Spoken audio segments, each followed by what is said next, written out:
Welcome to Answers from the Universe and the Andronicus transmissions on Wolf Spirit Radio, Ever Beyond Radio, and Studio 9 Jam on YouTube.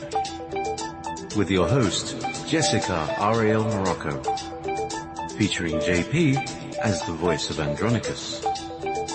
Please visit www.readingsbyrael.com, that's A-R-A-E-L. From the future, by way of the past. I'm on my ticket for the 15th century. We started moving through a hole in history.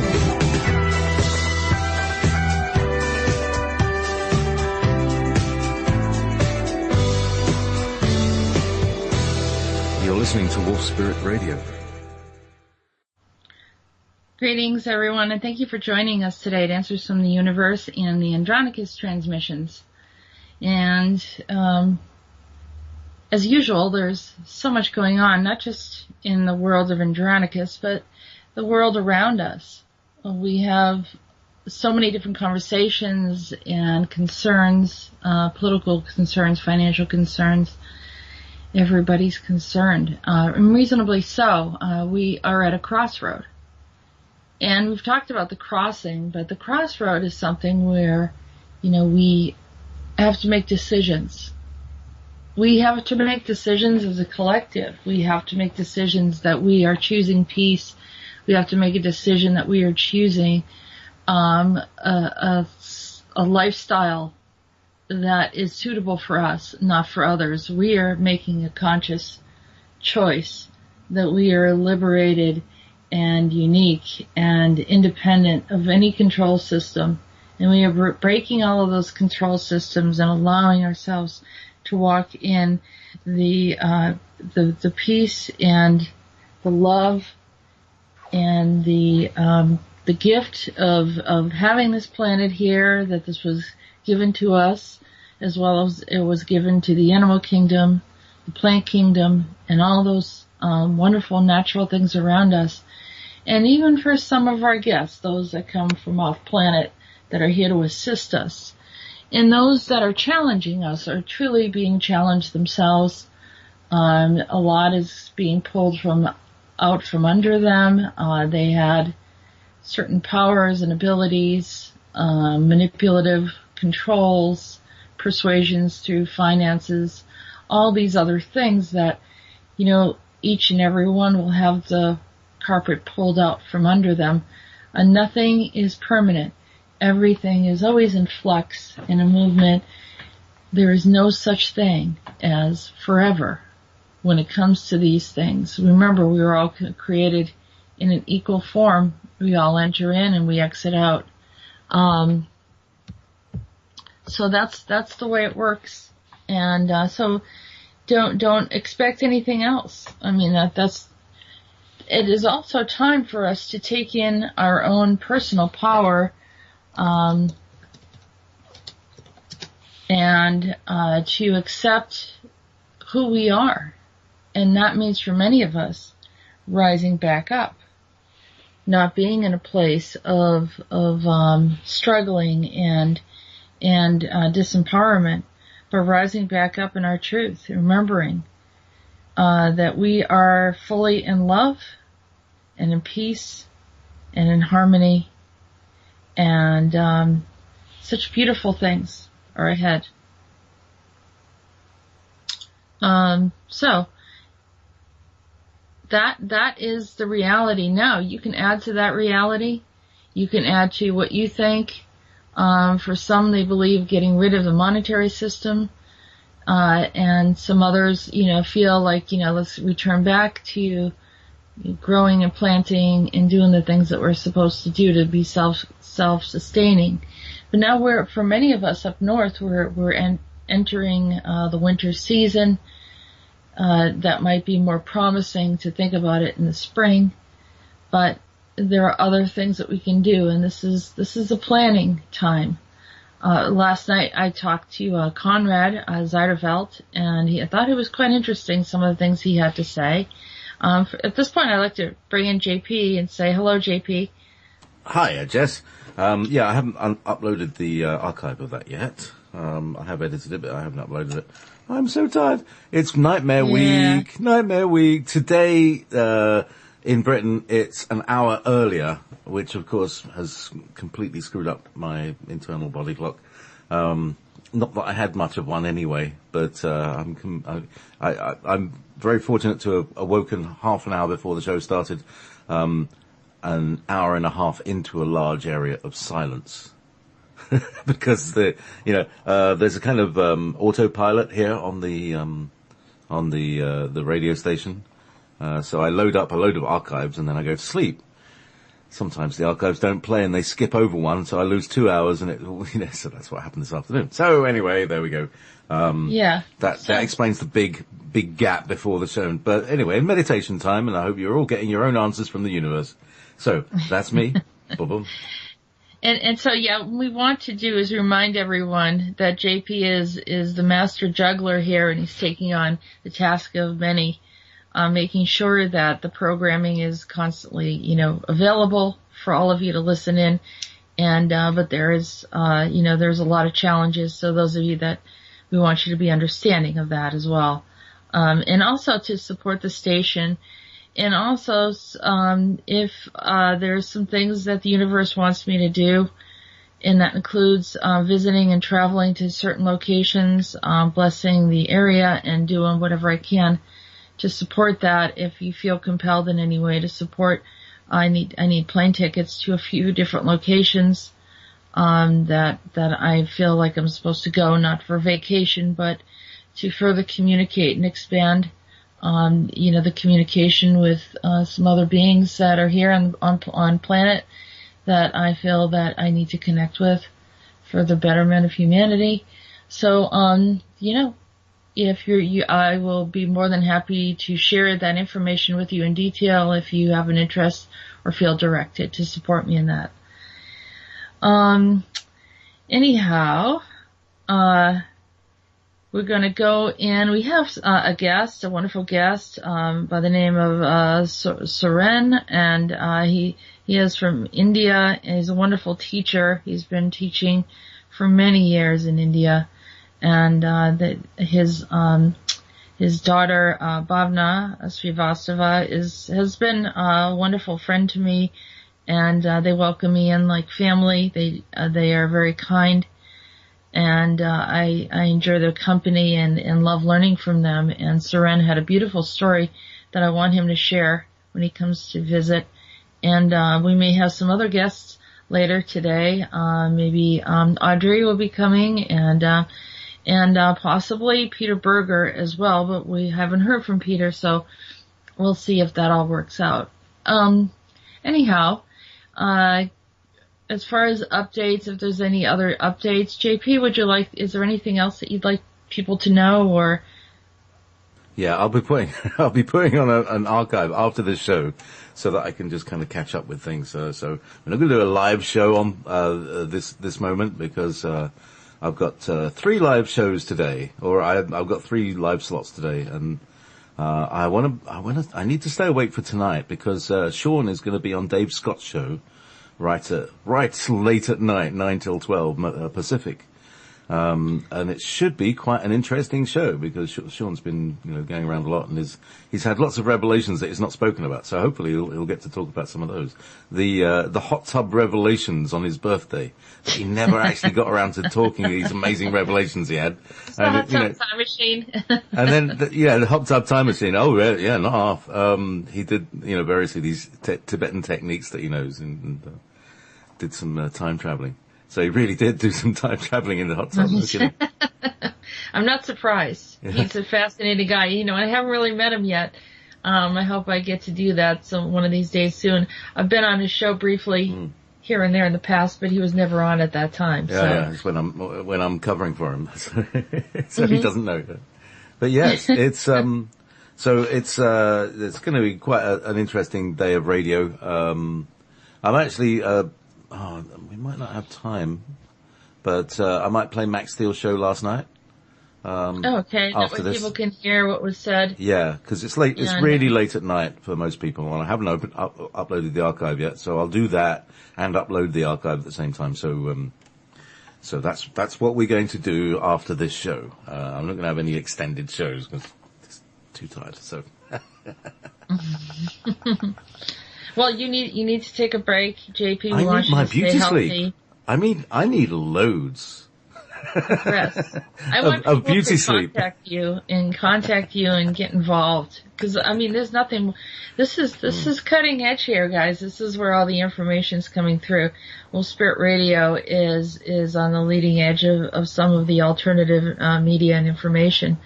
And some people say, well, I don't know whether this is accurate or if it's conflicting or whatever. It doesn't really matter. It helps you to kind of sort things through. So some of the ideas, I watch these TV shows and movies or whatever. A lot of that information is coming through Will Spirit Radio. It's coming right through here. And You're hearing it here first. That's right. You're hearing it here first. So you can go back and probably trace some of the ideas that have gone out there and discover that they started here first. So and also, sorry, last night's show involved Max Steele, our captain.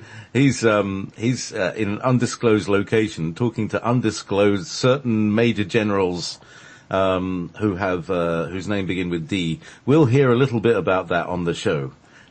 Max being naughty, and but it's good news. He's giving us good news, and the generals. So apparently we're getting to places. They listen to us. And we're talking about the higher echelons of the U.S. military, and not in a negative way. They're listening to us for what we're telling them because we know more than they do. Well, we're the ones that are connecting in. We're the ones that have the off-world connections and maybe on-world, but have an idea of where things are headed. And so I find out things weekly. There are others that do the same. So, you want to, just stay tuned and see what's going on. But, a lot of this stuff comes out and you say, well, now it's interesting. It's on television. Well, you could have heard it from us and found out where the source came from in the first place. Maybe some of them will be honest enough to come forward and promote, maybe create a movie or something off of some of our stuff rather than just, hijacking the information and it would be calling fantastic. it their own. It would be fantastic for this to be a TV series. Right. And to be honest, of where the information came from. So, everything's karmic too, you have to remember that. But anyhow, so here we are. Yeah. So, by the way, everybody, there was, the last track before the show was, Eric. And Derek and the Dominoes keep on growing. And, we're going to have some more Eric later on.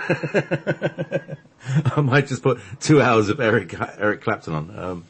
But I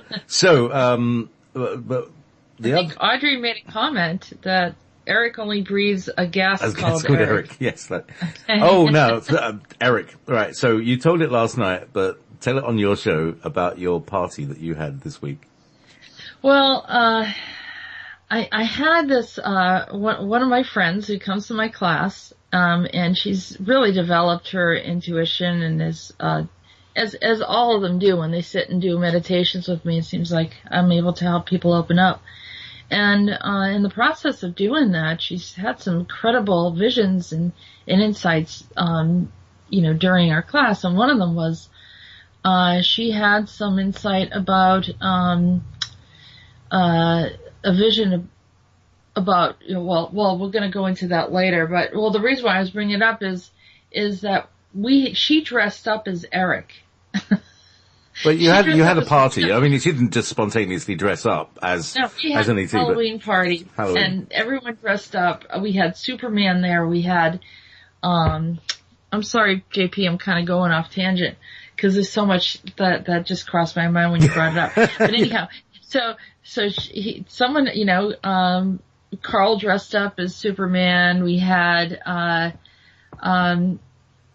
Elaine was dressed up as the local wench. I don't know, maybe Meetis inspired her, and kind of that old fashioned looking dress. Oh yes, the big wide sweeping, not what do they call it? It's not a plunging neck, but it's it's quite full bosomed kind of thing. And then she had the crisscross tied and that whole outfit, and then there was let's see, who else was there?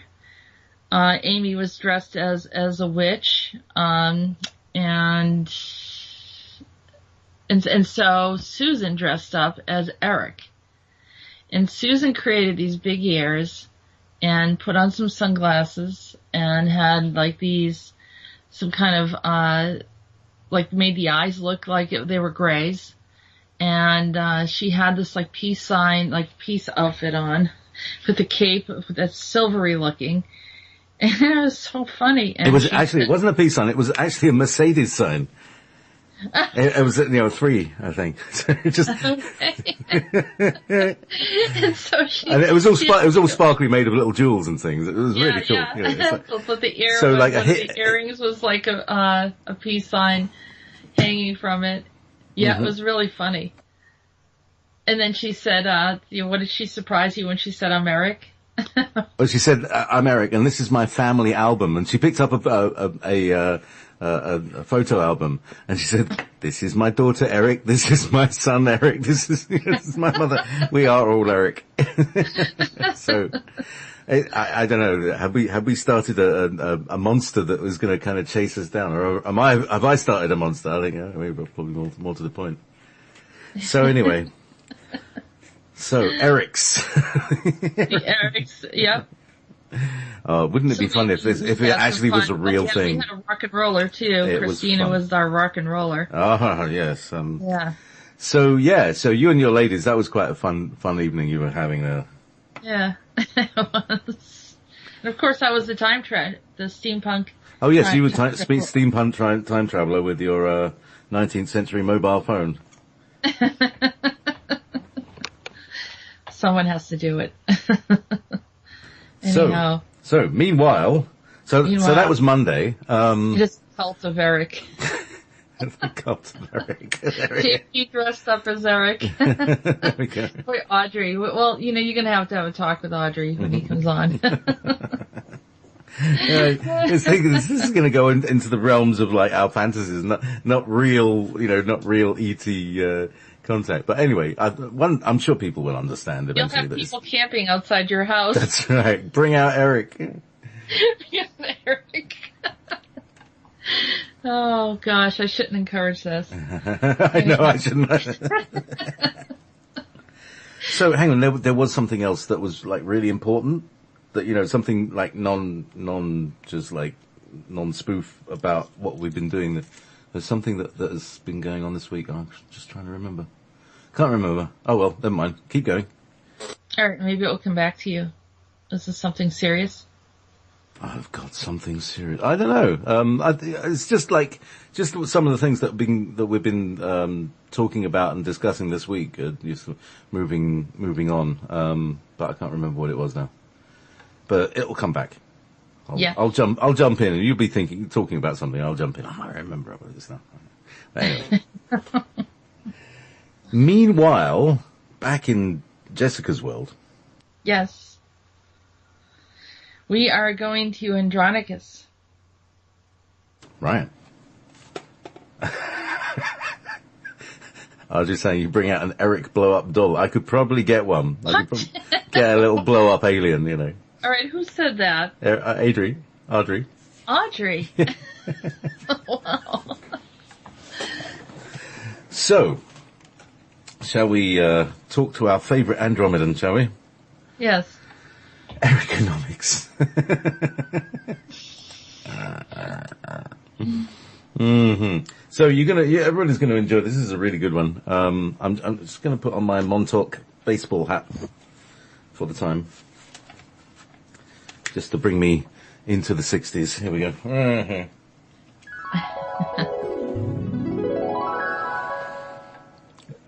There's a party going on, and the music is very loud. I don't know what I drank. They gave me a pill and I collapsed. The young humans are full of desire and truth, but are reckless, unruly. They seek all forms of pleasure and satisfaction. I can't breathe in the maze of smoke. The pungent odor of incense, body odor, and alcohol is all around me. There are people lying around on the floor. Some almost appear dead as they're breathing so faintly. Fortunately, their hearts are strong and are able to handle the extreme lifestyle. I find myself going in and out of lucidity and don't find anything familiar. The people I came here with have left. We all call each other brother because we don't know anybody's name. What year is it and where are you? I see a newspaper. Hang on. Oh, it's 1964, June the 12th. I was at a house party somewhere in Canada. I think this is Canada. Strange mountains. Wait, that's the wrong paper. Oh, here we go. Colorado. That's where I'm at. The air is much cleaner outside. Hold on, I'm tripping over everything. Are they students? Yes, they are. My people are outside. Wait. I want to go home. What people? Pleiades. It's close enough. I can hitch a ride from them and go home. They must have awakened me. Everyone else is out cold. I wish you were here to come with me. You're just an infant. I can't take you. It's not allowed. What was happening to me then? They helped me find you. I was so far away and off track. They found you in minutes, seconds, so rapidly. We hovered over your house and I went in to see while your family slept. We're doing it now. I'm observing the future before I get there. The time-space grid is very active now. Hold on. You know I come to visit you all the way up to the age of 12. I was wondering what happened after that and why you stopped visiting me. I was blocked by Semyase. She insisted that I allow you to grow without my assistance. Should never have listened to her. She didn't have your highest interest in mind. I've come to realize that as well. Is she finally happy with her own experience now? Maybe she can move on. Don't know, because I moved on from the Pleiades. They had agendas, and I don't have agendas outside of collecting plants and experiences. I made an amazing book, but someone stole it from me. It was a man with black hair and black glasses. I crashed in his house, fell fast asleep during a long, hard journey in Europe. And this man, another boarder, decided to sift through my personal items. I never found him again. I lost the book, but was able to retain the seeds I needed to propagate the plants elsewhere. In many ways, my mission was complete, but I was not supposed to leave the artwork and language behind. Oh. It was a collection of languages used as codes for references of origins and properties. I also had other notes, including relating to communications I had while speaking with another race of beings who settled in Northern Europe. Is this the document called the Voynich manuscript? Yes, it is. I have it all memorized and don't need to have it. I hope someday you will share the insights of my messages with others. In some ways, I made this document for you. You'll be instrumental in keeping the plant life secure for the future of humanity. I was very pleased to hear that. I feel that I made a real impact on you, and so happy it wasn't only heartache. Remember the seeds. Remember the seeds are the way to everlasting life for all humanity. Without this, no one will exist in the future. You're able to remind everyone at this time. It was me who came back from the future looking for seeds. It was me reminding everyone the importance of this lesson. The messages of John Titor. Look again. He was my friend. I'll do that. He told us about the terrible situation in Nebraska. No, it doesn't have to be. Keep vigilant. We're helping to expose the truth of all matters. We can all hear you and your friends around the world. I must go now. You were in a modern plane heading all the way to France? What year is that? Was that a Concorde? 1978? I was there talking to them about nuclear fusion. I can't say what happened. I tried to warn them about the dangers they are entering into. I hope to see that someone will help them untangle the horrible web they created underground. I will help them again in the future. I must go now. I have a greater purpose now and see why I must not interfere with you in any way that prevents you from doing your work. Your people are a mighty people full of promise, hope and leadership. I applaud all of you for taking on a task that many regarded as impossible. You are sojourners as I am. I love you all. Andronicus.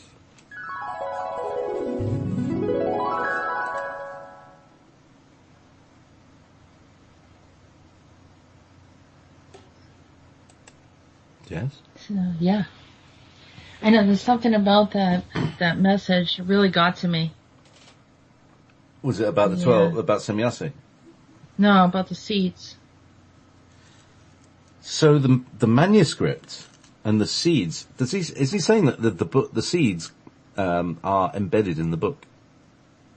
No, he was saying the lessons or the information about the seeds. Maybe it's about plants. Maybe there's also some codes in there that it's a codex book. Well, it's certainly very impenetrable. Yeah. It's coded. I don't know if it's something that you can purchase, because maybe I'm supposed to read it and interpret some of his codes. Well, I'm sure somebody in the chat room has been investigating into that, and they may have found a full copy of it, PDF, if there's a PDF around. That'd be nice, wouldn't it? Mm-hmm. There's a copy, because it's very ornate, and if anybody's not aware of what we're talking about, Google Voynich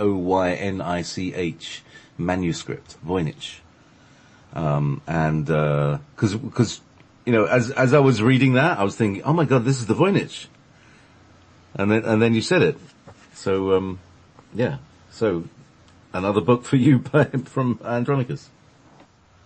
Yeah. So I'm gonna say I think it's not so much that I'm going to be the one that's going to collect all the seeds, but reminding everyone the importance of it.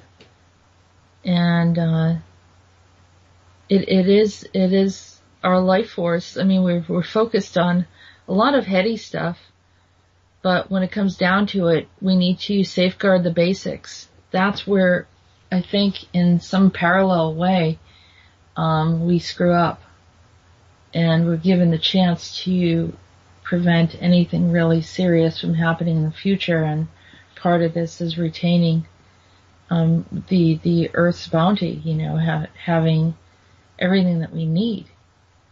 And I see Saffron is there. I'm taking what Audrey had said and started my collection now of the seeds. And I know that there are some seeds that were untainted, and some cultures right now, some people are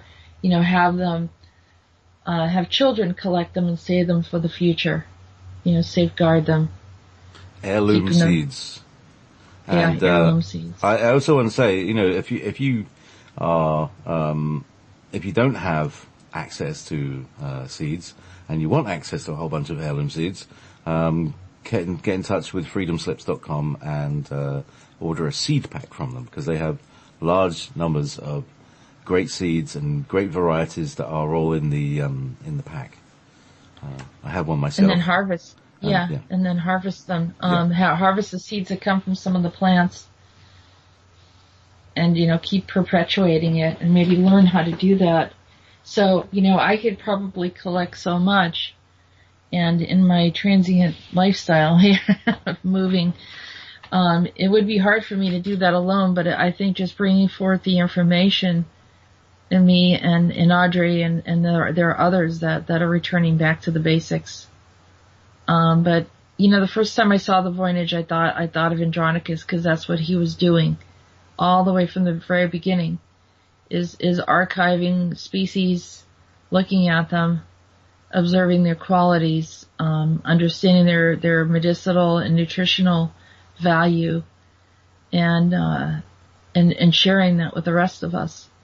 And I think I wouldn't be surprised if he actually planted some new species here that maybe weren't necessarily indigenous to our planet.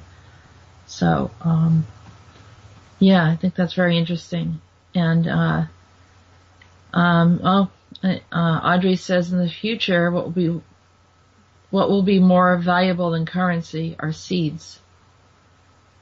And I believe that's true.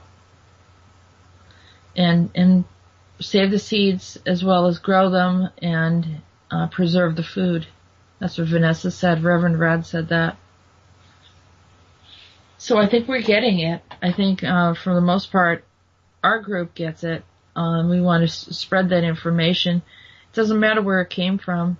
Keep sharing it and help people to return back. And this is how we're going to restore, the balance in our health and wellness in the future.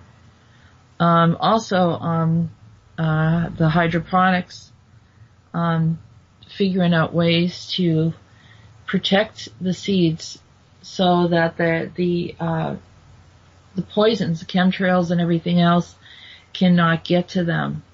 And I don't know what else we can do, and if other people have some great ideas of preserving and growing and maintaining a healthy balance with our seeds and our plants in the future, then please provide that information. Contact me, and I'd love to have you talk on the show of ways to keep things chemical free and restore us back to healthier eating habits in the future. Anyhow, anything else you want to say, JP? I was hoping you were going to finish that about a paragraph later. No worries. All right. So anyway, I was just in the kitchen. Your tea while we did that. Well, yeah, I haven't managed to. Anyway, boiling the kettle. It'll be fine. Yeah. So go to freedomslips.com and it's not Reverend Radio, it's Revolution Radio. Okay. Reverend Rad. Reverend Rad. Actually, he could be a new character, couldn't he? A crazy vicar, sort of. Vanessa's probably laughing. So, where to next, my dear? Rhodan. Number 42.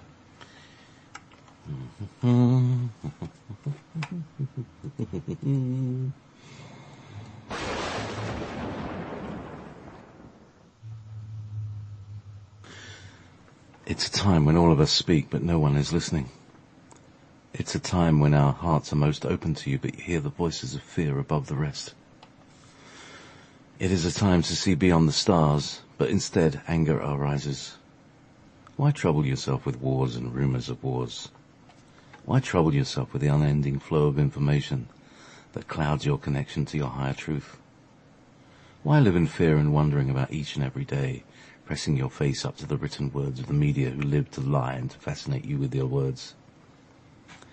If you look up above, you will see we are still here, holding you in our arms of truth, not letting you go and break up under the pressure of your oppressors. Their days are limited. Some of them, who you thought had integrity, will no longer be around. They are getting cut off from us and will no longer carry our knowledge or be our representatives on the planet. They have grossly abused their power and manipulated humanity because of their naivety. You are a very open-hearted group, full of hope and truth, and I am angered that you were mistreated in the process. We are now changing ranks. They were given ample time to make things right, and their weak, half-hearted effort to inform, support, and uphold humanity has been nothing less than self-serving rubbish. I've closed the door, and now it's final. I've closed the doors, and now it's final. My decisions have been made. She will not trouble you any longer. He will not oppress the masses, and they will not break the will of humanity. I don't know how they got the strings of the control from the puppeteer, but this was a grave mistake. I never sent them to you. I never sent them to humanity. They had violated many unimaginable crimes, and they will pay for the problems they created. On the other hand, humanity is resilient and able to get past the cruel obstacles of self-entitled beings. They can move past them all. You are a glorious race, full of potential and great promise. I never lost my hope in you. I am glad and proud to see you rise victorious above the challenges. Here is a story about a gladiator. He chose the road of being a warrior to defend his people of Germania. He was strong and vigorous, unyielding, and despite his slightly above average size, he overcame many much larger and stronger. Then Rome arrived within his village, and he wept for the people as they had captured, tied him, and brought him in as a slave. They shackled his hands and his feet because he was so unruly in many ways. In many ways, the Roman soldiers admired him. They watched how he wielded his sword, moved about freely, and his reckless abandon to enter into battle without armor or even clothing. They saw him as a brilliant warrior, but wild as wild can be. One said, "If we tame him, he could work well with us. Let us take him and treat him as one of us. Let's see if we can convince him we will save his village from fire if he joins us as part of our legion." The man refused to speak. He held out his hand and asked for money for his people instead. He not only convinced the Romans to give him power, save his village, but also give them money. Then he said, "Let me make money instead of being in constant battle with you as a soldier. I've heard you have warriors who fight for money. Allow me to be one of them. I've chosen to do this above being a soldier." With much respect for his abilities, the soldiers said, "Fight 4 battles for us, and when that is finished and we are victorious, we will be able to prove your worthiness as a gladiator, and then we'll give you many extra rewards as well. As long as you live and survive the arena, you will have the best food, the best habitation, and your ongoing pick of any woman you would like." The German warrior consented, and he put out his hand requesting payment for his people. Then he gave the money to his brother, who helped the community buy food and build businesses. Then he said, "I will be back. I will return once again to my homeland and celebrate our victories together. When I return, I will choose my wife. Until then, I will not have a wife who is not from my homeland, and I will raise my children in the old ways of my grandfathers." The German warrior went on to Rome, where he went into battle after battle, being victorious with every encounter until he began to get tired of the lifestyle of the Romans. He began to long for the simple life of his homeland and wanted to be in that place where it all looked familiar to him. He thought, "It is simple, but I would prefer it over all of the gold, all the indulgences and all the excessiveness."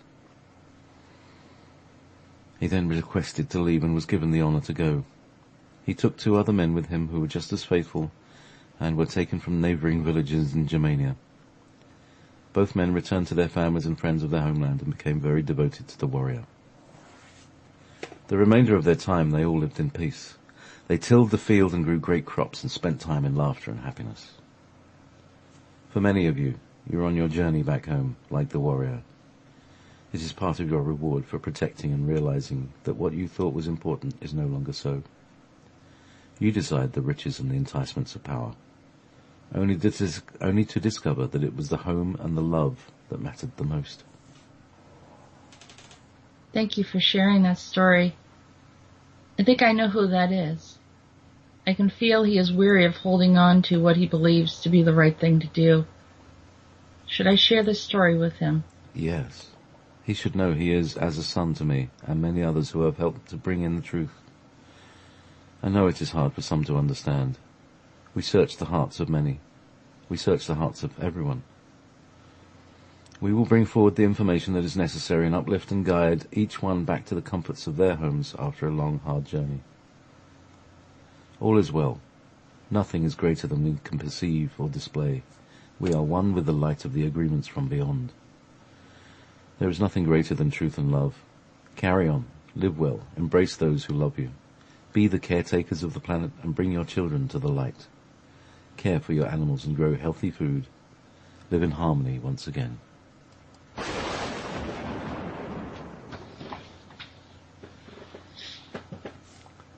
Well. Rhodan. Well. Yeah. Interesting story. Yeah. So what's that about? Do you know? Or yeah, I know what it's you don't about. want to talk about because it's a personal thing, right? It's a personal thing, and until I get that person's permission, I won't share it.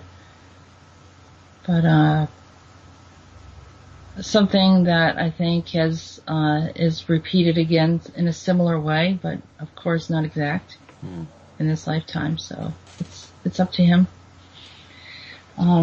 People get into stuff, they don't know how to get out of it, and then think that they want something, and then they finally get it, and then discover that that wasn't what made them happy in the first place. It's how we use our energy. We use our energy for something good. If we use it for something that doesn't really support anyone, it feels empty. So I think that was part of the lesson.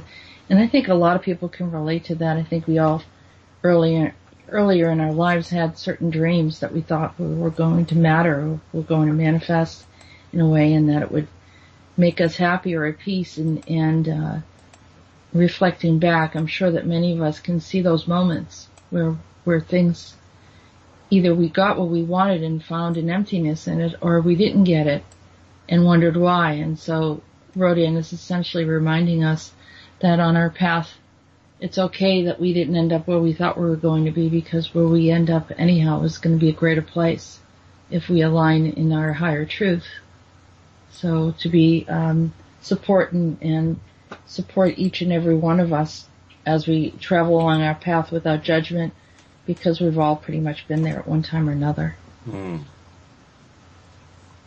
Good, they're talking about seeds in the chat room. This is great. Yes, it's awesome.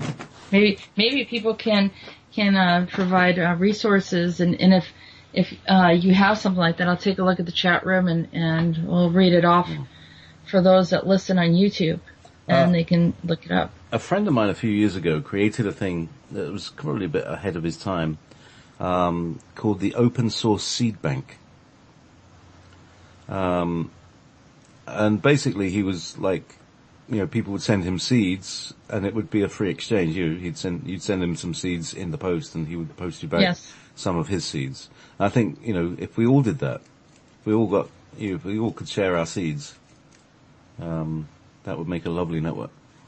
Yeah, I see something here with Saffron said Seed Saver Exchange. It was at Decorah, Iowa, USA. Sells heirloom seeds. What else do we have? Yeah. No, I have to take a look. But anyhow. His kitchen is just transceiver. Let's see if Vanessa was chuckling. Alright, so we're here to do Meetis. Yes. Right, hang on. I'm going to read through what Meetis had to say. It was an interesting place that he was at. It looked like I don't know what happened. I mean, obviously they didn't have electricity in the time period he was there, but it looked like it was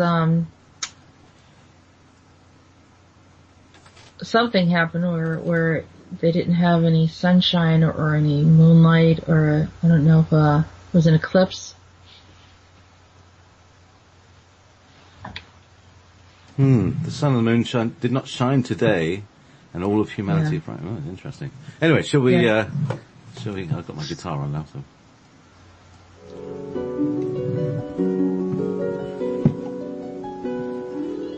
Hello, Blue Orchid.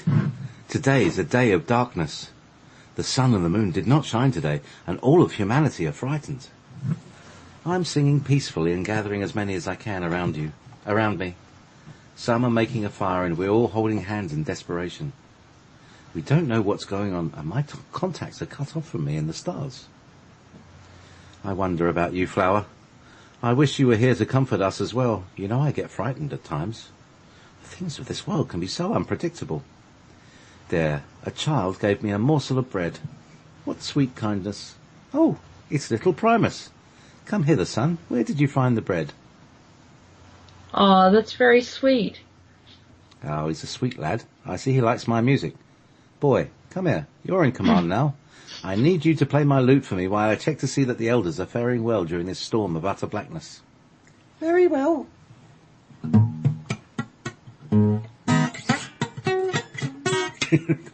Child playing guitar. Pluck, strum. Keep playing, lad. Meetis walks through the crowd and lifts up an elder to prop them up. Keep playing, lad. Yeah, okay. The young lad keeps playing and strumming. Is everything okay, Meetis? I just got word from Rhodan. Everyone will be okay. Go now, Suma. Be at peace. Oh, no song. No song. Oh my gosh. Hang on, one minute. Oh, I had all my guitar ready. And all you get to play is a few bad notes. There you go. That's what he did. He just kept playing. Keeping the people calm and relaxed, and remind us to do that in the future. That at any time if people are feeling nervous, play some music and talk quietly. Maybe build a fire or do something where you can keep everyone contained, and then everyone can think clearly and no one gets harmed. Just give out the chocolate and no one will get harmed. That's right. So, I think we can, should we go for a break? Yes. Yeah, we're gonna go for a break, and then, we're gonna have Suren in, and, he's going to share with us a beautiful story from the Vedic text. Oh, excellent. Okay. Yeah. So, this is, cause it was kind of connected with, so I'm going to have there's going to be one or two, we'll have two tracks tonight. We'll see if we've got any time. So the first one is, from Cream. This is the best of Eric, Rolling and Tumbling. This is Our Planet. Okay. Hello everyone, and we are back. I'm here with my friend Suren. Suren, how are you today? I'm doing very well, Jessica. Thank you very much. How do you do?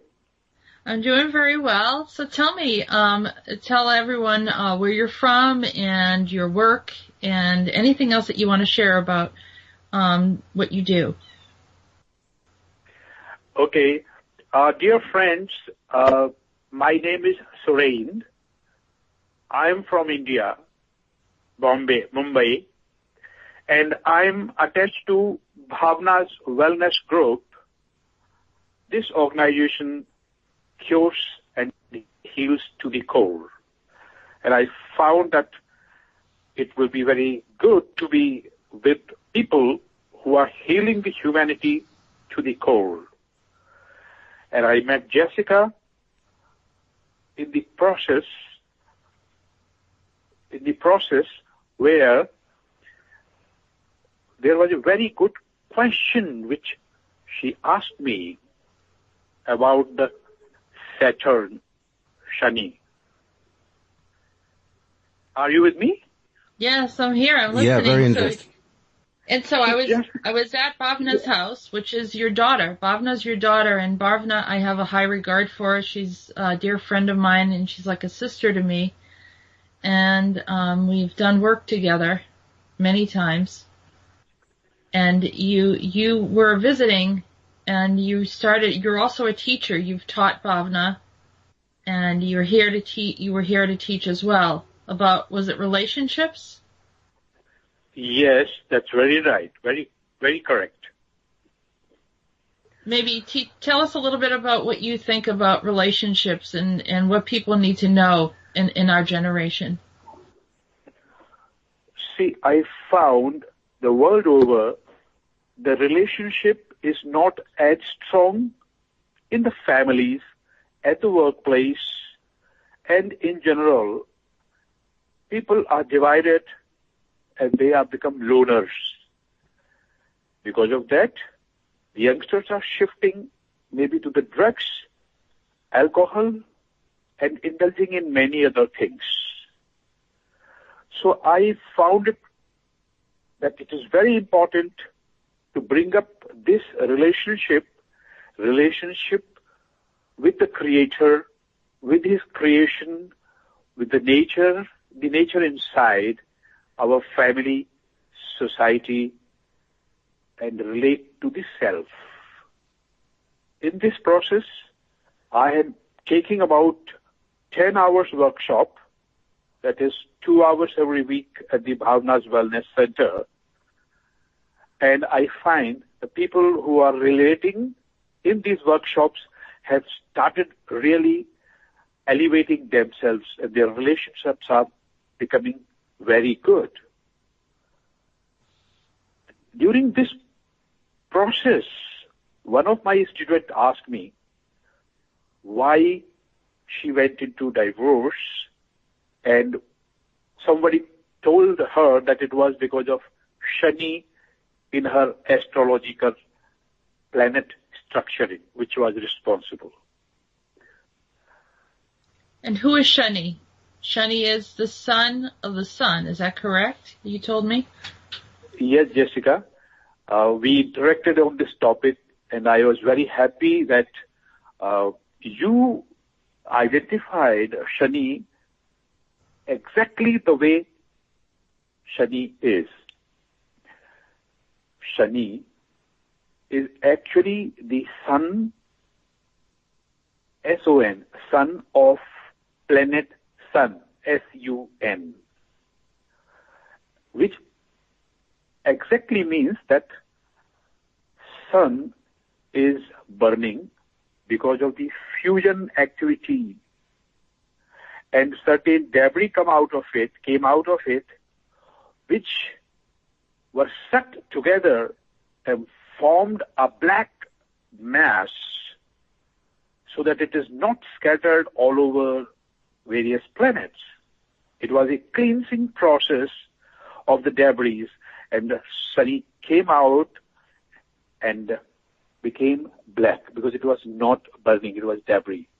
Therefore, Shani is the son of sun. Now, it has got radiation because it was actually a nuclear fusion process which was also characteristically present in the debris, that the Shani has got this radiation power which affects the health, mind, body, thinking of the human being on the, planet Earth. So the people feel the effect of Shani, and it is powerful effect which they experience. We also understand that Shani actually is S-H-U-N, shun is the word in English, which means shunned out, ignored out, thrown out, like we so and so are, shunned out from the house. So people feel that during this period, they are shunned out from the organization, they lose jobs. They are shunned out from the family, they leave the family. They enclose themselves in the darkness, in rooms, without jobs, turn to alcoholism or drugs, which actually people feel that Shani is a malefic, malicious planet. Truly speaking, dear friends, Shani is truth of universe, that whenever fusion will take place, debris will come out. This is the truth. So if we are with the truth that sometimes debris come out which are black, they are necessary. So the dark period in our life are taking us towards the truth and giving us exactly evolving in our true nature towards the truth. So Shani, like Jupiter, is actually a guru, a teacher, a friend who refines you and takes you to higher positions. If you are friendly with the Shani, Shani will make you rich, a great person. You will have lot of properties and will have fame like Shani's father, Sun. Are you with me? Yes. And Jessica has learned the art of seeing if Shani has affected any person in his life. So Bhavna's Wellness Group, Bhavna and Jessica actually work with the individuals to bring out the truth and remove the darkness, heal it to the core. Many astrologers, in fact, put fear of Shani in the people and ask for a lot of, donations or fear of fear, which is not true. Here, they are healed.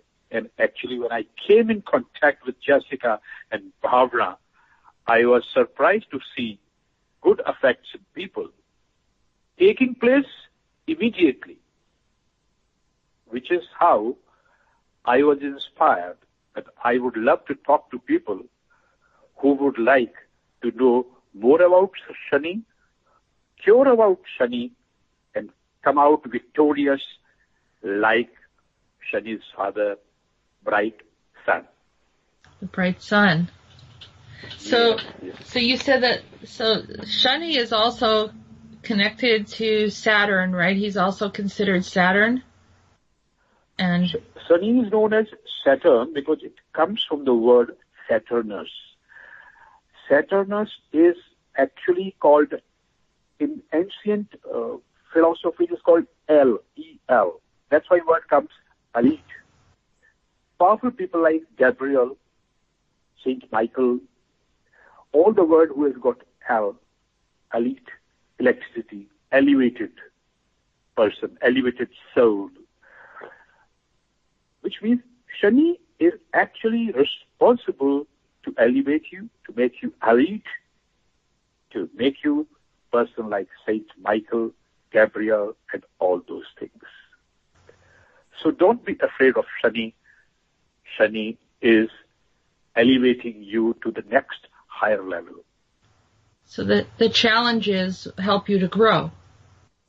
Yes, very right. Difficulties help you to grow and be Whenever- purify. Shani has got a cycle of 30 years. So in fact, the moment a person is in 30s, he feels the heat of and darkness of Shani. And there is the time to really come up with the struggle and face the challenges. A lot of people give up. Don't give up. Please know more about Shani and how to be victorious, how to add the word L and become elite, elevated, enlightened. Correct, Jessica? Yes, and on Saturdays, so we honor Saturday is the day of Shani, right? It's Saturday. Saturn Day. Yeah. Yeah? Yes. Saturday is the day of Shani. And immediately after Saturday comes the Father's Day, Sunday. In fact, Saturday, people feel that it is the weekend. In fact, they have been struggling and working for 5 days and they are weakened.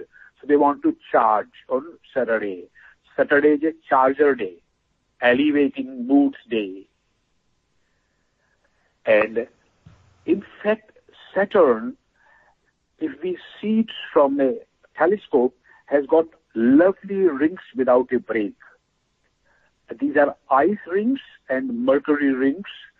Therefore, in many religions, a ring ceremony takes place on Saturday, and the ring is without any break, like the Saturn's ring. It's considered that there will be in life problems, challenges, dark patches, but stay together and let's be victorious as husband and wife. Exchange of rings in many places is done on Saturday. It is very auspicious. So Saturday, Saturn is a wonderful day, a wonderful planet. And you are to avoid eating meat or some of the things that we should be thinking about. Saturday does not like people to be not pious, to go from the truthfulness of purity, which is actually the innermost desire of every individual, to be pure, peaceful, powerful. So if you want to be peaceful, powerful, and pure, impure foods which have impure vibrations, which may be because of death of an animal, killing of an animal, or spirit, drugs, alcohol. These things which do not have vibrations of purity, they are to be avoided on Saturday. In fact, the highest consumption of these things are on Saturday. That's why the world is seeing more of violence and terror. The youth must shun it on Saturday and feel charged with the pure foods. Very right, Jessica. This message must go deep and far.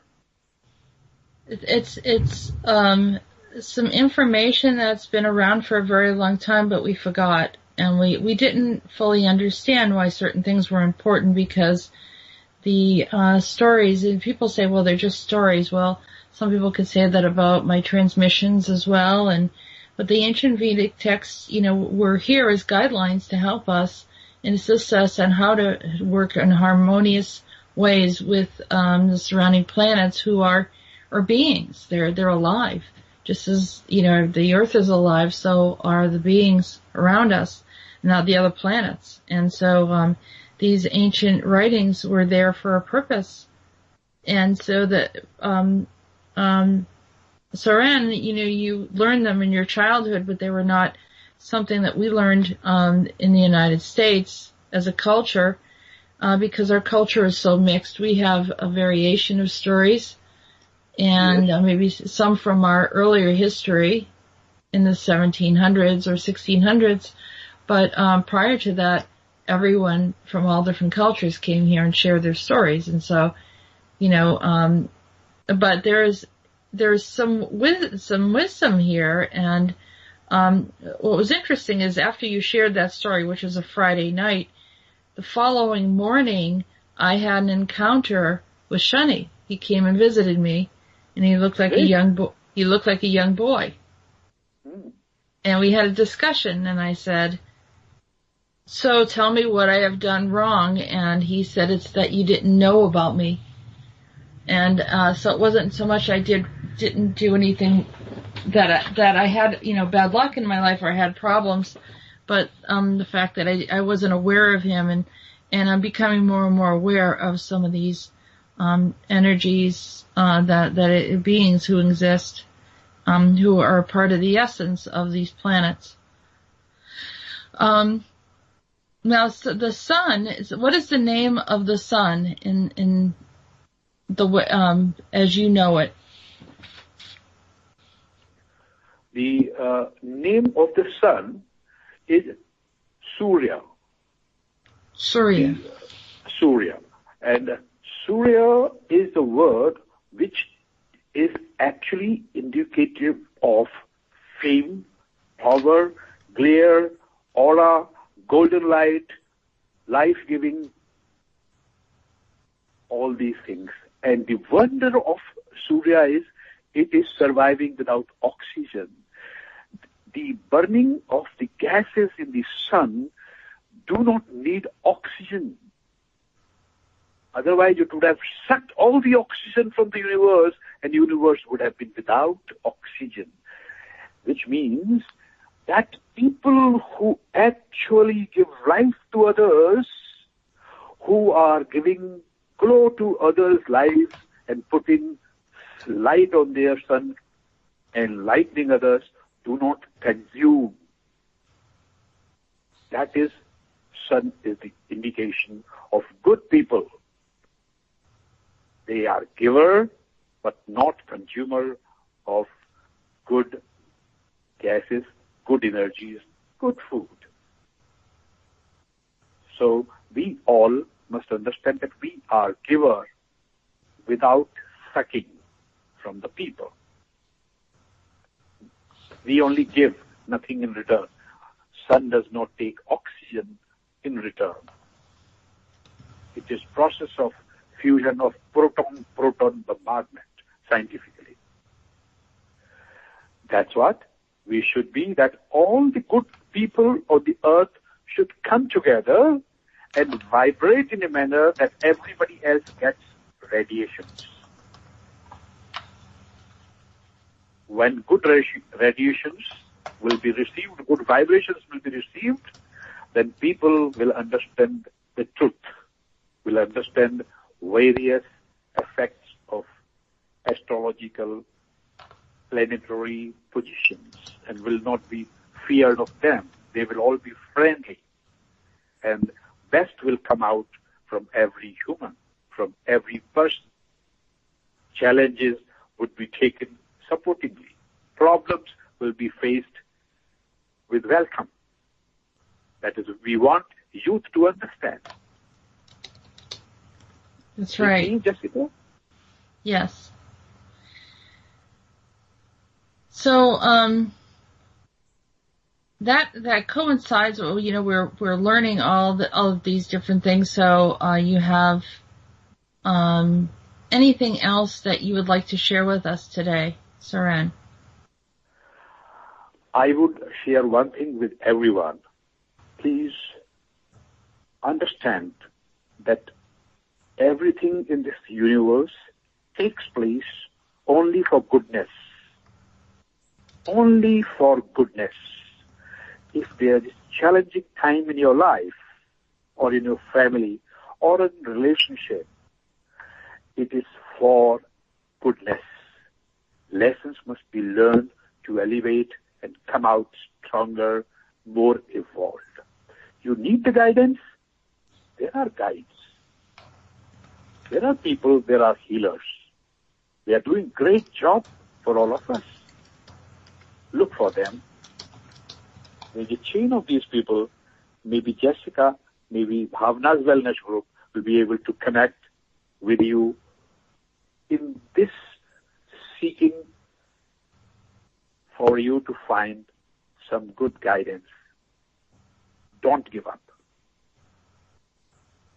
That's what I want to say.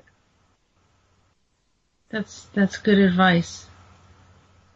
We want to be in a place of supporting one another where, you know, there are many challenges in life and people are just trying to understand certain things. There's astrology, there's all sorts of teachings that are guidance that we could learn from, and different perspectives of looking at what's going on in our experience. But understanding that all challenges do lead to an opportunity for growth.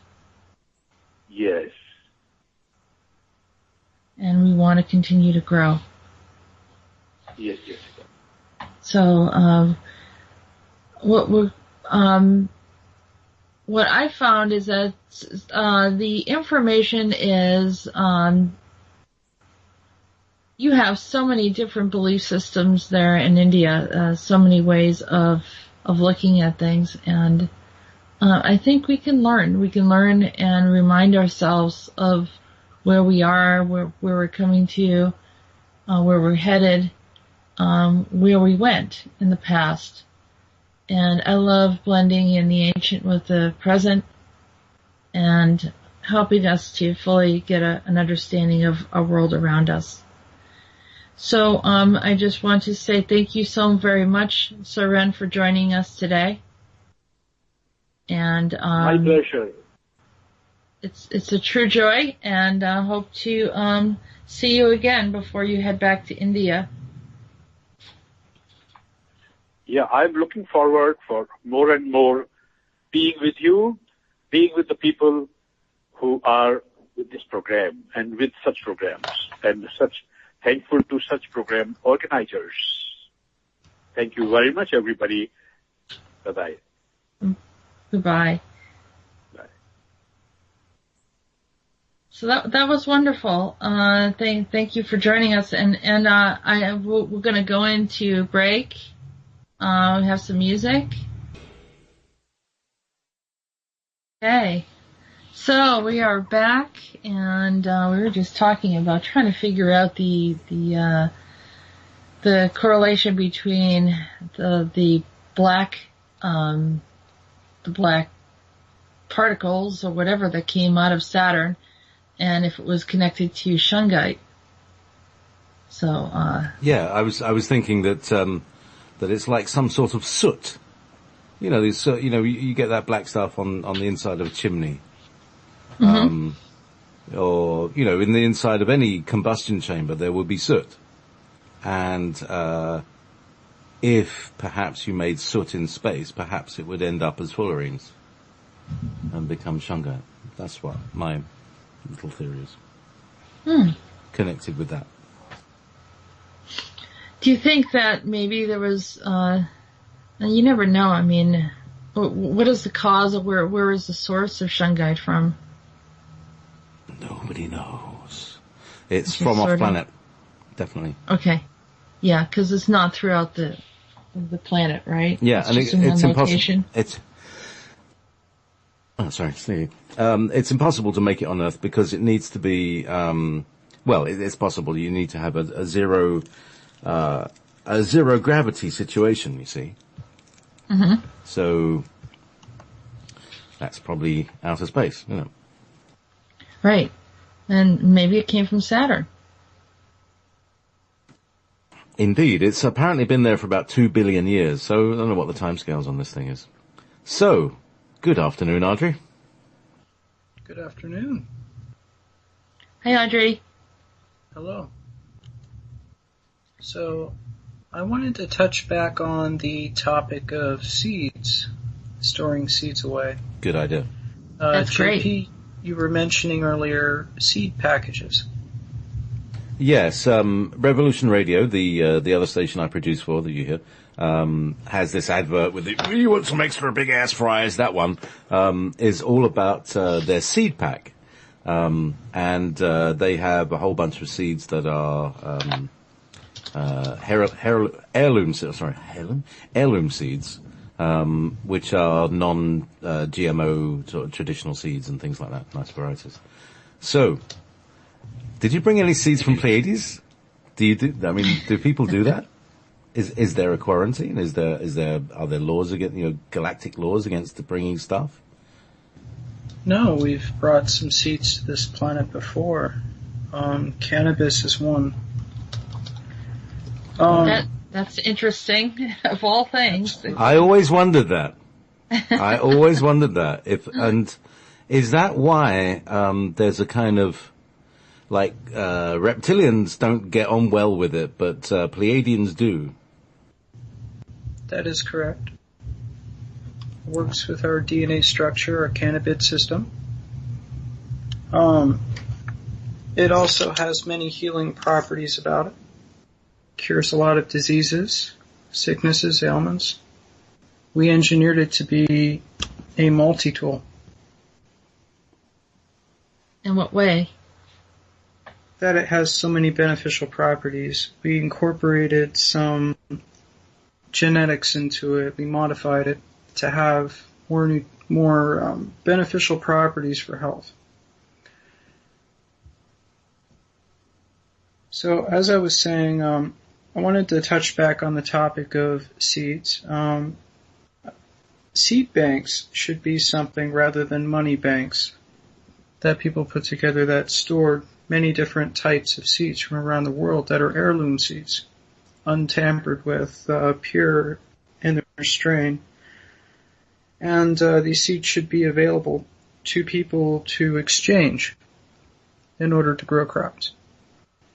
And all it takes is a batch of good seeds, a nice bag of seeds to be able to produce a nice crop. So I believe that seed banks should be available around the world in Ubuntu communities or cities or of the like, so that we can start to repopulate the planet with pure plants, pure fruits and vegetables. Another thing I was wanting to talk about, but I decided to save it until I was on the radio, I was going to talk about this in chat, was that I believe that the people should also go to the rainforests and gather seeds from the trees and store those away. There are many different varieties of trees, and as these trees are being bulldozed and killed, to open up land for more further industrialization and development, the trees are becoming more rare. So I believe that we should store for future generations seeds away from the rainforests so that these will be available for them to repopulate the earth with trees. I would like to see them start cutting down the trees in the rainforest. We don't need to cut down the trees in the rainforest. You can engineer other materials that are not harmful to the environment to build housing. It doesn't have to come from trees. Right. It's a very sad thing to see such old trees being killed, cut down for their wood. Trees that have been around for hundreds of years. Only to be turned into a house, or furniture, or boxes. You know, these things are not necessary. Granted, old dead branches are not a bad thing to use for firewood. You know, cutting down a tree to do that is a sad thing. Trees are all living things too, just like animals and insects and people. You know, they all have a soul. All trees are connected. They all communicate, just like we communicate. You know, trees are just as living as we are. So I believe that we should store away seeds for the benefit of not just the people, the world in general, to help cleanse the atmosphere with new trees. It's a start. So there are probably a lot of medicinal uses that we could get from some of those trees, and you know, like some people have said, well, as we're cutting down those trees, we may be finding the cures for cancer and other illnesses, maybe some other life-sustaining substances. I mean, it's just probably an endless resource from the trees, not only the trees, but also the fauna and the other plant life that lives, because they're able to be sheltered from the sun beneath the trees. And, you know, having just with such a hot region, they're able to thrive. And yet there could be so many different species in there that would assist us in many different ways. So how do we stop this from happening? What can stop this senseless cutting down of trees in this beautiful rainforest? By doing what we do, gathering cells and replicating them rather than cutting down existing trees. Explain that further, Audrey. Well, as I've explained in many previous broadcasts, my earlier broadcasts, replication systems used to clone cells that you gather from different specimens, different trees, without actually killing them. You grow and replicate those cells, you produce all of the elements you need without harming the existing life. Do we have that technology right now, the replicating technology? You have the elements here to build that technology if it doesn't already exist. Cloning has been going on here for some time. Mm-hmm. They've been cloning animals, they're cloning plants. You know, it's not out of the realm of possibility for them to clone just packets of cells in order to gather the nutrients they need, even maybe engineer them to produce more minerals and proteins that are necessary for extraction.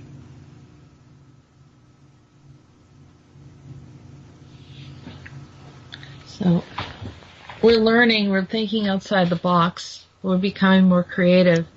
And that's the challenge, that, you know, we have a tendency to only think about the things that we're told are possible, not the things that we don't realize that are possible as well, but have not been brought to our attention. So having these discussions allows people to further consider other possibilities.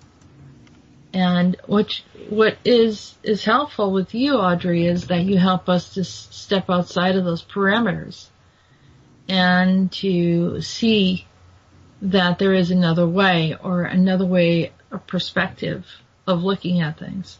So, I'm sure I have said some things, and it may even appear redundant, but most people don't remember everything. It has to be heard multiple times before they actually take it in and create it as a part of their belief system and reality. And so, and for some of you that got it the first time, others that are hearing it second or third time, that need to, because it helps them to think outside that box. And so when they are ready to make decisions, they're saying, hey, wait a minute, I remember someone talked about this. And so we could step into that experience, or we can present that as an option. So we're learning. We're learning, Audrey, from some of the ideas that you brought up, and I'm sure that there's a wealth of ideas. And feel free to provide and share, because it's appreciated. It really is. This is you're assisting in the change of the future, or in the present. Building a new foundation for the future by providing information that will be used for generations to come. And changes the direction of humanity into a more positive direction. I would hope that this time the people, they learn from historical events, learn what not to do, and learn what they need to do to reach ascension, to heal others, to take care of this planet, to take care of each other, to live in unity and harmony, to live in a community that is free of fossil fuels, that is free of destroying the environment, that lives in harmony with the environment. I keep circling back to tribal nations, back in the days before the colonists landed on this country to acquire the land. The natives lived in harmony with the land. Yes, they had their wars. They were not always a perfect society either, but no society on this planet was truly perfect. So they learned to live in harmony with the environment. They build their homes to not destroy the land. They don't have to flatten the land out to build their homes. They merely built their teepees to live on top of the land rather than to destroy it, so that the land was still intact. These things were all taken into account by their civilizations. They understood that there was a need for balance between the people and nature. And this is something that through industrialization, the nations had forgotten. They get their bulldozers and their tools and they tear up the land, they rip the trees out, they don't even bother to replace them. Although I did see something recently about a new device that was built, a new kind of bulldozer that can actually relocate entire trees without killing them. I find that wonderful. That's a giant step forward. Rather than cutting them down and killing the trees, move them if they're in the way. If you absolutely have to, but you don't need to kill the environment to build homes. You don't need to kill the environment to create energy. Everything can be done without destruction. All I see in this world is destruction and pain. Not pain just with the people, but with the environment. And animals being misplaced out of their homes, their habitats where they had existed for eons. These animals are being forced out of their homes, their habitats as they're being destroyed. Species of animals are going extinct, and this is unnecessary. Mm-hmm. And now with pesticides and chemicals and chemtrails being sprayed in the air, you have bees that are becoming sick. Populations of bees are dying. They're getting parasites, fungus, chemical poisoning, and they're dying. When the bees die, so do the crops. So does food production. And then everything will have to be done mechanically without bees. And that would be a very sad thing. The balance of nature would be thrown off without bees in this world. So these chemicals that they're spraying in the air need to stop before they destroy the ecosystem to a point where it can't replenish itself naturally. So, do you foresee that maybe some of sustaining our food source for the population would be enhanced by the replicators? Yes. In fact, it would help. It would help to save the environment without killing off the plants, having to kill so many just to produce food. You know, this would help to produce herbal remedies without having to destroy plants for it. So, you know, people don't think like this here. You know, these things can be done so simply. Well, that's why this conversation is crucial. It's because we need to provide alternatives. People already know what's wrong. They just don't know what the alternative is, what the solution is. And so providing more solutions is really the value of the conversation, is what we can provide. This is the essence of the truth, is that we request from the universe an answer to our problems, and the answer is not just we recognize that we're doing something wrong, but having actually something tangible that we can work with and create as a new alternative approach to a current problem. And we have layers of problems, many different types of problems, starting with the way that the earth is treated and how we approach things, and what we consider a food source, how we interact with one another, our communication, what's going on in our airways, even just our regular traditional means of communication. Those frequencies sometimes are harmful to us. All of these things that, you know, we have so many different layers of areas that need to be corrected in order for us to be in a healthy, safe, habitable environment. So, in Lyra, do they use the replicators to provide food? Yes. We gather cells from either plants or animals. No one truly eats meat, but those that need protein. We extract the protein from cells that we gather from meats. So, rather than consuming meats. I'm sorry, repeat. Do they use beans also for protein? Yes, there are proteins in beans, but it's not as high of a content. Okay. There was a food that you talked about one time. It's some kind of leafy food that you talked about that was very good. Will that ever be produced here on the planet? It's a type of a succulent and has nutrients in it. It can be produced here. There are species of succulents here that could be.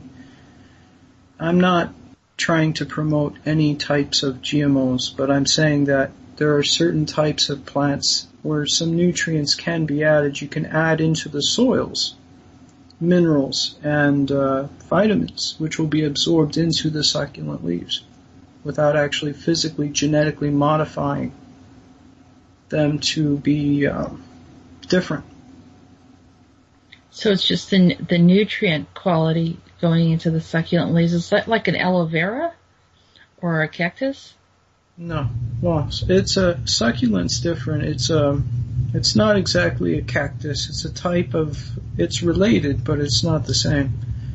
Succulents have high moisture content, and what's wonderful about them is they act like sponges for moisture. And they draw in lots of nutrients through their roots, so if you actually fertilize the soil with, infuse it with vitamins and minerals and other necessities of life, then the succulents will immediately absorb it all the way into the leaves. And those succulents then become very nutritious.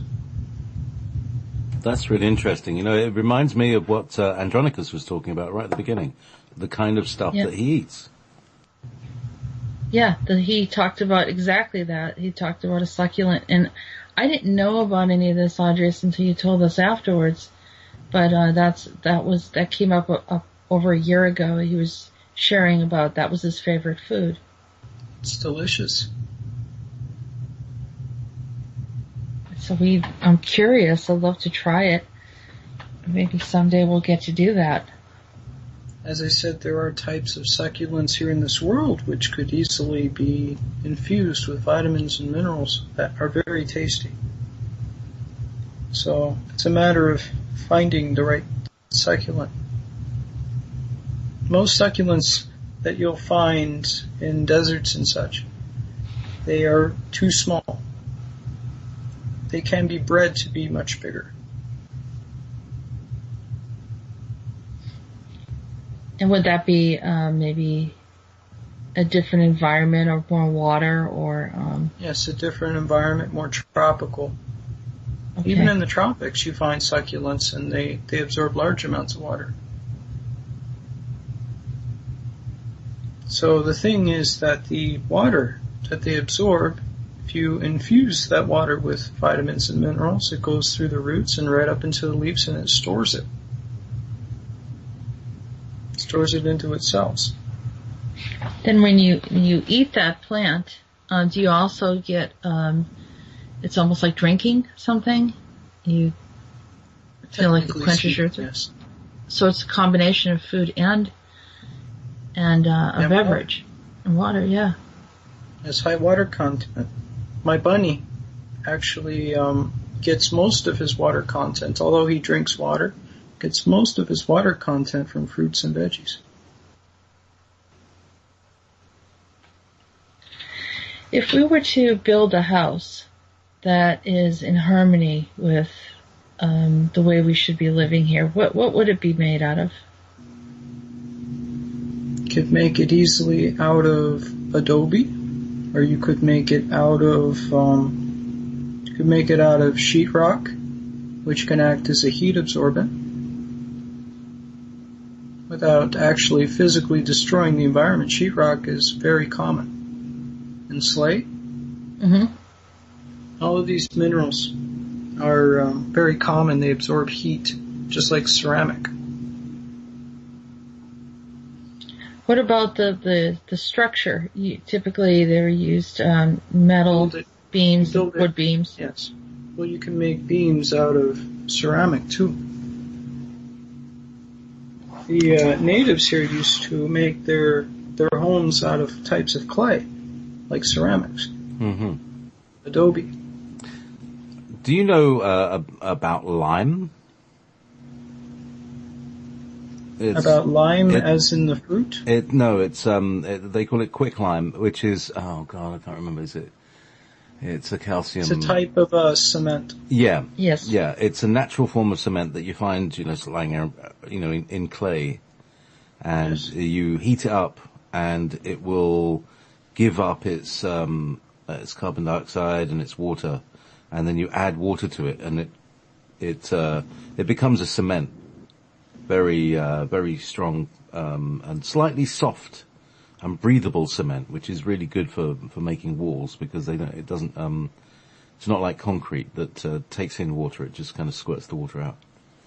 So, I've been talking with my friend about, and he's definitely a Pleiadian, right? He's definitely a Pleiadian. He uses a machine called a gunite machine, which is the thing that they use to make the insides of, mines and tunnels. So it's a spray-on concrete, but he's been spraying lime through it. This is his little thing. And I think it's going to save the world, because lime is, carbon negative. Is it carbon negative? I mean, it's like, yes. It absorbs carbon from the atmosphere. When you build the house, it will then start absorbing carbon dioxide from the air until it's full and it becomes limestone again. Absolutely, just as plants absorb carbon dioxide from the air. It's very similar. Exactly. So these are things that we really, and people really are starting to do them. I've seen many dome projects. You inflate a dome and then you spray on the inside the concrete liquid mixture that sets, and then you take the balloon away. I mean, basically you're spraying on the inside of a big balloon, and then you take the balloon away and you've got a lovely shell, and you can start another one and make loads of houses. You can make about a house every 2 days with this method. All right, so do you want to talk a little bit about construction techniques from New Lyra? I think the better question is, what are the construction techniques on planet Eric? Ah.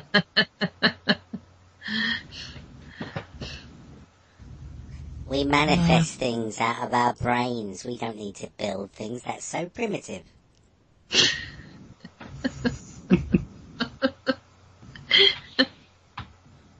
I just went through a cup of tea. Did something happen? Yes, Eric was talking about how he manifests buildings from his brain. Ah, right. Is that how they do it? That's amazing. Now, the gas Eric, how do they use that in the process of building? I imagine it solidifies.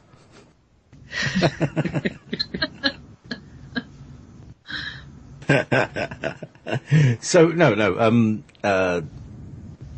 in terms of the houses, I mean, do you live in houses? What's the deal? Do you have a house or domes houses? Or our construction is based on certain types of silicates and titanium. But we also have the outer coating, which is actually made naturally from the environment, something similar to lime that we make from the soils. And it all works in harmony with the environment without polluting. So it absorbs heat from Star Atlas, and so we have natural heating within the homes without having to have devices to heat the air. That's not necessary.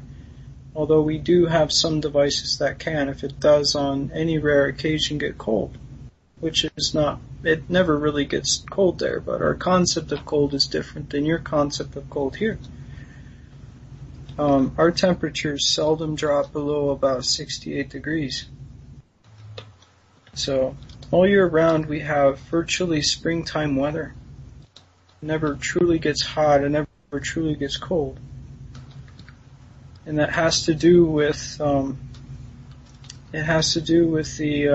way that the stars are around the planet. We have Star Atlas on one side and on one time of the year, and we have a 4-star formation on the other, so that planet has heating on both sides. And then during the other half of the year, we have Star Atlas in a 5-star formation with the other stars in alignment on one side, and it's very bright. Heat is absorbed into the silicates enough to where the heat is retained even after the sun's set. So the planet stays relatively warm even through the nighttime. That's interesting. So it's completely surrounded and taking in different sources. Yes. That's as opposed to us where we derive our heat from the sun only? Or... Yes, so you have one sun here, but we're surrounded by stars. Except during one half of the year when all of the stars are on one side. Oh.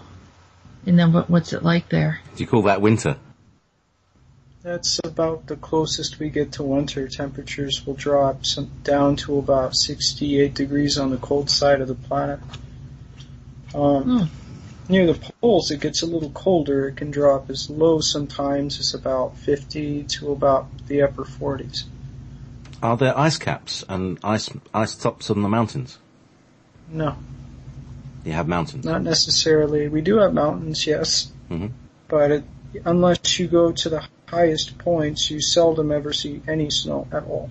around the planet. It's mostly very nice and temperate. God. Why? No wonder everybody wants to go back there. All right. So. It's a wonderful planet. Right. Okay. Which one's this one? Old or New Lyra or? This is New Lyra. New Lyra. Yeah. And what about planet Era? Era is in the center of the star system. It is always virtually surrounded by light almost at all times. And has star Alcyone, which is very big and bright. On one side of the planet, the atmospheres had to be much more, had to have some engineering done to reflect some of the light, because Era is a little bit closer to Alcyone than, let's say, New Lyra is to Atlas. So the UV radiation from Alcyone is much higher due to due to it being slightly closer, but it's still within the green zone. And so is Orca. Orca is a water planet that also orbits Alcyone, just slightly further out from Era. So that's where what we call killer whales come from, by any chance? Dolphins. Orca whales. Whales. Yes. Right. And do they come? They're not spacefaring, presumably. No. Because they don't have fingers to build rockets. But they probably can travel in their minds and stuff like that. They're very intelligent. Very, very smart. They don't speak verbally the way we do, but they have telepathic communication. They're very smart creatures. They actually don't they add tones and frequencies in our planet as well, from what I heard. All these sea mammals that we have here on the Earth. Yes. So listen. Most sea animals all have a form of telepathic communication to some remedial degree. Listen, we have to go, and I'm going to be playing last night's show with Max Steele and Conrad, and a very interesting show. It's very long, so we might not get all of it crammed in, but I hope you enjoy whatever we have left here. Thank you so much, Jessica. Do you want to give some final benedictions and blessings? Yeah. Just everyone to keep positive, rise above in consciousness, float above it all, and yet stay connected to the Earth. We're all connected as one. I love you all. Thank you, Audrey, for joining us today. Thank you, JP, and our other guest, Suren. Thank you for being here in the chat room. I love you. Be at peace. See you next week. Thank you so much. Thank you, everyone. Good night.